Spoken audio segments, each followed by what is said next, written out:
Assalamualaikum warahmatullahi wabarakatuh. Untuk kita gelarkan sesebuah smartphone sebagai flagship phone, dia mesti memenuhi 3 kriteria utama ni. Yang pertama, user experience. Bila kita guna dia, kita rasa syok. Itu yang penting. Yang kedua, kamera. Kamera dia mesti lawa lah. Dan yang ketiga, performance. Kalau tak padu, tak layak untuk kita panggil sesebuah smartphone tu sebagai flagship phone. Dan lepas guna Realme GT2 Pro dalam seminggu lebih macam tu, saya dapat sahkan kepada anda yang mana smartphone ni memenuhi 3 kriteria yang saya cerita tadi. Dan yang paling penting, kalau anda dapat grab smartphone ni masa promosi mereka, anda akan dapat beli pada harga RM2,599 Malaysia, menjadikan ini adalah flagship phone termurah yang ada dalam pasaran sekarang. Apa-apa pun, anda kena tahu dulu semua benda tentang Realme GT2 Pro ni sebelum anda beli dia. Anda bersama saya, Ashraf Jeffrey, dalam channel YouTube Mona Lisa. Kalau anda belum tekan butang subscribe, pastikan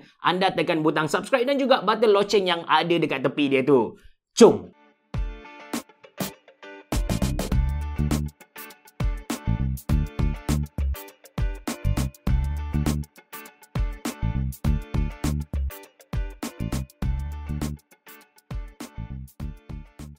Okay guys, first kali saya nak kongsikan dengan anda dia punya user experience, which is bawah kategori user experience ni ada beberapa perkara yang kita kena consider. Sebagai contoh, dia punya design ataupun dia punya physical lah. Design Realme GT2 Pro ni sama dengan Realme 9 Pro Plus yang baru dilancarkan baru-baru ni. Cuma material yang digunakan dan dia punya finishing tu totally berbeza. Interestingly, Realme GT2 Pro guna biopolymer dan berteraskan kertas.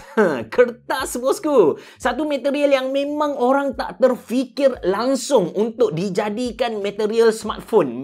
Ini baru kita panggil fikir di luar kotak. Yang best disebabkan dia guna biopolymer material, surface texture belakang smartphone ni pelik sikit compare dengan kebanyakan smartphone yang lain, which is kalau kita pegang dia rasa best.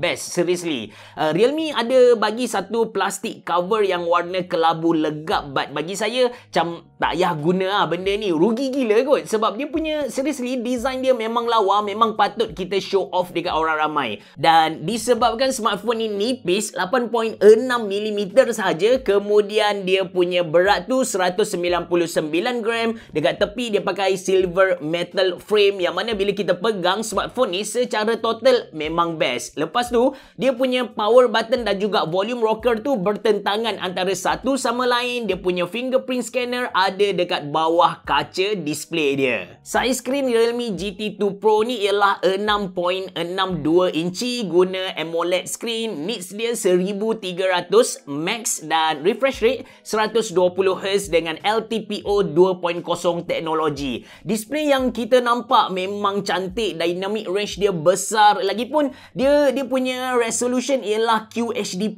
Image yang kita nampak dekat smartphone ni memang sharp, best kot. But of course, dia makan bateri kalau kita set dia punya resolution tu ke QHD+. Speaker yang dia bagi kepada kita balance stereo yang ada certified by Dolby Atmos. Tapi dia punya kualiti biasa-biasa sajalah. Kalau anda betul-betul nak layan lagu ataupun nak dapatkan watching experience yang mantap, saya suggest anda pakai Realme Buds Air 2, baru syok.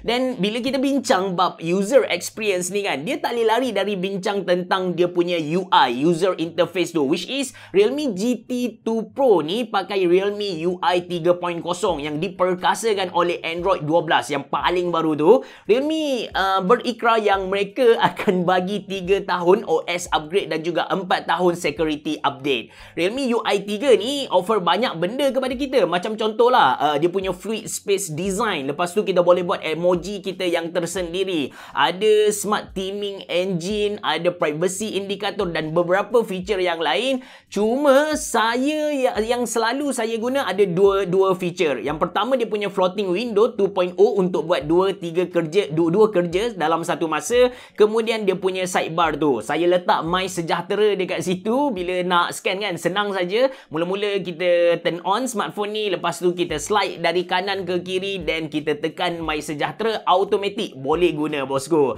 Settle bab user experience. Sekarang kita pergi ke bab yang kedua, iaitu dia punya kamera. Smartphone ni kan, dia datang dengan 3 kamera belakang, 50 megapiksel f1.8, lepas tu ada juga 50 megapiksel f2.2 ultra wide, dan ada 3 megapiksel f3.3 microscope kamera, dan selfie kamera yang ada dekat bahagian depan tu 32 MP dengan f2.4.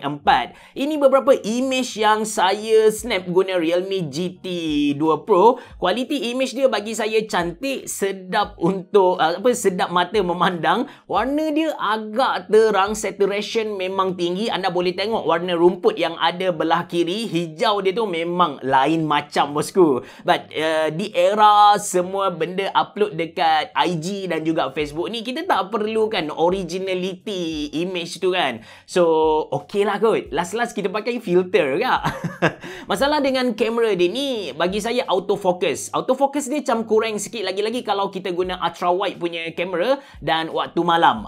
Dia macam susah sikit nak fokus. Anda boleh tengok lah, ada beberapa gambar saya tu blur sikit. Lepas tu Realme ada offer kepada kita beberapa feature kamera lain macam microscope kamera, fish eye, lepas tu ada street. Tapi saya rasa macam tak berapa guna benda ni. Benda ni lebih kepada gimmick lah. Okey, dari segi video pula, Realme GT 2 Pro ni boleh record video 8K. Cuma video yang anda sedang tengok sekarang ialah video 4K. Bagi saya 4K dah memadai, dan apa yang saya dapat simpulkan kepada anda, kualiti video kamera dia memang mantap gila. Walaupun saya tak turn on dia punya video stabilization bagai tu, tapi anda boleh tengok image dia tak bergetar teruk sangat. Benda ni kan, kalau kita guna Adobe Premiere, masukkan warp stabilizer, bam, kita akan dapat satu kualiti image yang sangat-sangat cantik. So kalau anda nak guna Realme GT 2 Pro sebagai vlogging camera, saya sangat-sangat recommend. Last kali tentang dia punya performance, yang mana Realme GT 2 Pro ni antara smartphone terawal yang guna chipset terbaru dari Snapdragon, iaitu Snapdragon 8 Gen 1. Kemudian yang saya guna ni, dia punya RAM ialah 12GB LPDDR5, dan juga dia punya storage 256GB UFS 3.1. Kalau nak dibandingkan dengan PC ataupun laptop, kita boleh anggap dia macam guna NVMe SSD 5000MB per second, laju macam pelesit, dan ditambah dengan UI 3.0 dari Realme tu, dia punya pergerakan, dia punya loading tu memang smooth gila lah.